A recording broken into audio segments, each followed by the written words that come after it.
नमस्कार साथियों, आज जॉब सिक्योरिटी एक्ट को लेकर एक न्यूज कवर की गई है यहाँ पर दैनिक सवेरा न्यूज़पेपर के द्वारा। जी हाँ, देख लीजिए यहाँ पर मुख्यमंत्री नायब सिंह सैनी ने सर्विस सिक्योरिटी तो दी मगर अफसरों ने नहीं दी।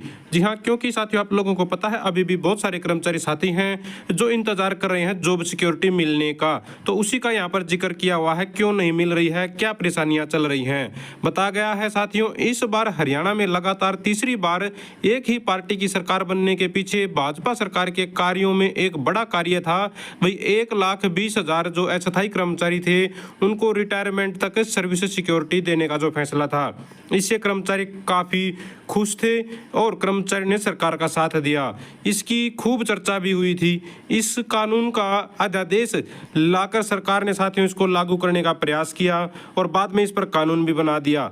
मुख्यमंत्री साहब ने स्टार्टिंग में 50,000 रुपए तक की मासिक वेतन वाले अस्थायी कर्मचारियों को जो 5 साल या उससे अधिक का एक्सपीरियंस रखते हैं उनको जॉब सिक्योरिटी देने का कानून बनाया था। मगर कानून तो बना दिया, आज तक बहुत सारे कर्मचारियों को जॉब सिक्योरिटी प्राप्त नहीं हुई। इसका मुख्य कारण है कानून में संशय का लाभ विभागों के नकारात्मकता वाले जो बाबू बैठे हैं और उनके सीनियर अधिकारी जो नाजायज फायदा उठा रहे हैं, सर्विस सिक्योरिटी एक्ट के आदेश पारित नहीं कर रहे हैं। गलियारे में कहा जा रहा है कि मुख्यमंत्री नायब सिंह सैनी और उनके मुख्य प्रधान सचिव जो राजेश खुल्लर जी हैं विभागों, बोर्डों, निगमों, जिला उपायुक्तों से यह डाटा मंगवा कर देख लें कि 1,20,000 में से कितने अस्थायी कर्मचारियों को जॉब सिक्योरिटी मिली है। तो ये बात तो बिल्कुल जायज़ है भाई, काफ़ी लंबा टाइम हो गया है। अब सरकार को कम से कम एक पत्र जारी कर देना चाहिए सभी विभागों को, भाई आपने कितना काम किया है, कितना नहीं किया है जॉब सिक्योरिटी को लेकर।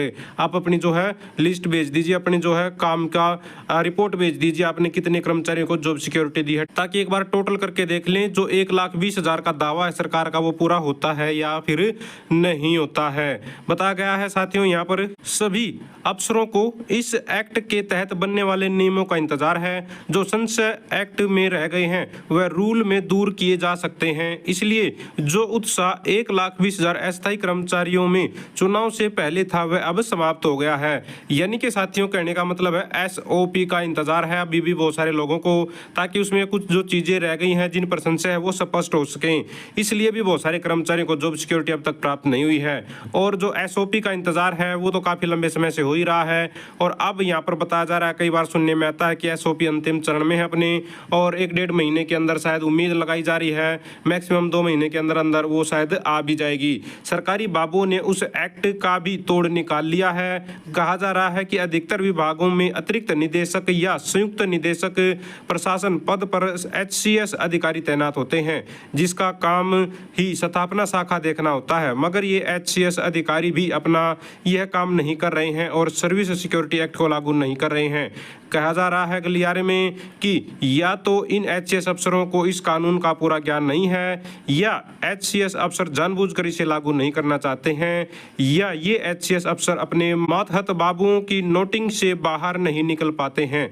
यह अस्थायी कर्मचारी मुख्यमंत्री नायब सिंह सैनी से आग्रह कर रहे हैं कि सरकार ने जो एक्ट बनाया है उसे हूबहू लागू करवाएं और उन अफसरों और बाबुओं की क्लास लगाएं जो सरकार को ही ठेंगा दिखा रहे हैं।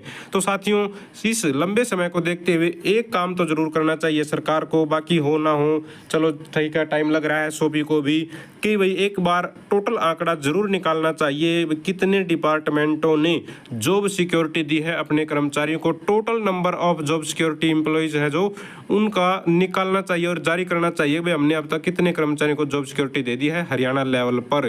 तब जाकर चीजें थोड़ा सा स्पष्ट होंगी, क्लियर होंगी, और कितना काम अभी कर लिया गया है, कितना अभी बाकी है, वो सारी चीजें भी क्लियर होंगी। तो देखते हैं आने वाले टाइम में कितना जल्दी जॉब सिक्योरिटी आएगी। तो हो सकता है साथ के साथ जो डिपार्टमेंट अभी बचे हुए हैं वो भी फिर अपनी लिस्ट एक साथ ही जारी कर दें SOP आने के बाद, क्योंकि SOP भी बहुत सारे सवालों का जवाब देगी, बहुत सारी चीजों को क्लियर करेगी जो अगर कोई भी डाउट है किसी अधिकारी कर्मचारी के मन में। तो बाकी आपका अपना क्या विचार है कमेंट बॉक्स में जरूर शेयर कीजिएगा दोस्तों। फिलहाल के लिए इतना ही। अगर आप भी चाहते हैं हरियाणा में एजुकेशन से रिलेटेड आउटसोर्सिंग कच्चे कर्मचारी खबरें समय प्रपाना तो चैनल को जरूर सब्सक्राइब करें, वीडियो को लाइक करें दोस्तों, साथ शेयर करें।